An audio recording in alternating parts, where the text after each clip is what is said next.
পাকিস্তানের সাথে পানি চুক্তি বাতিল করছে ভারত। কাশ্মীরে অস্ত্রধারীদের হামলায় ২৬ জন নিহত হওয়ার ঘটনায় পাকিস্তানের বিরুদ্ধে ব্যবস্থা নিয়েছে ভারত। নয়াদিল্লির দাবি, এই হামলার পুরো পরিকল্পনা হয়েছে পাকিস্তান থেকে, যদিও ইসলামাবাদ এই অভিযোগ পুরোপুরি অস্বীকার করেছে। তবে হামলার পাল্টা ব্যবস্থা হিসেবে এরই মধ্যে পাকিস্তানের সাথে করা সিন্ধু পানি চুক্তি স্থগিত করেছে ভারত। সাময়িকভাবে সিন্ধু পানি চুক্তি স্থগিত রাখার কথা ঘোষণা করেছে নরেন্দ্র মোদী সরকার, কিন্তু পাহেলগাঁও হত্যাকাণ্ডের প্রতিক্রিয়ায় আদতে পাকিস্তানের সঙ্গে ৬.৫ দশকের পুরনো সিন্ধু পানি বন্টন চুক্তি থেকে বেরিয়ে আসার প্রস্তুতি ভারত শুরু করেছে বলে মনে করছেন কূটনৈতিক পর্যবেক্ষকদের অনেকেই। আর তা সত্যি হলে তার দীর্ঘমেয়াদী প্রভাব পড়তে পারে দক্ষিণ এশিয়ার ভূরাজনীতিতে।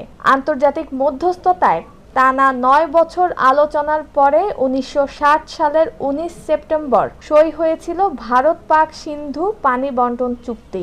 ভারতের প্রথম প্রধানমন্ত্রী জওহরলাল নেহরু ও তৎকালীন পাক প্রেসিডেন্ট জেনারেল আইয়ুব খান চুক্তিটি সই করেছিলেন। বিশ্ব ব্যাংকের মধ্যস্থতায় সই হওয়া ওই দ্বিপাক্ষিক চুক্তি অনুযায়ী সিন্ধু এবং তার দুই উপনদী বিতস্তা ও চন্দ্রভাগার জলের উপরে পাকিস্তানের অধিকার ও কর্তৃত্ব থাকবে।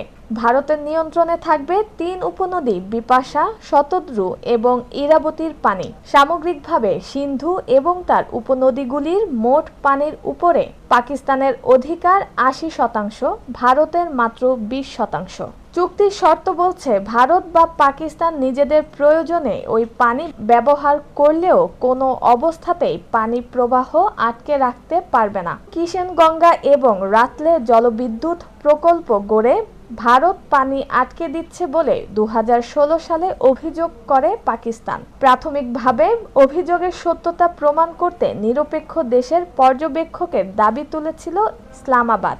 ভারত ১৯৬০ সালের সিন্ধু পানি চুক্তির অ্যানেক্স ৪ এফ এর ৭ নম্বর অনুচ্ছেদ মেনে নিরপেক্ষ বিশেষজ্ঞ নিয়োগের প্রস্তাব মেনেও নেয়, কিন্তু এরপরেই একতরফাভাবে আন্তর্জাতিক সালিসি আদালতের দ্বারস্থ হয়েছিল ইসলামাবাদ।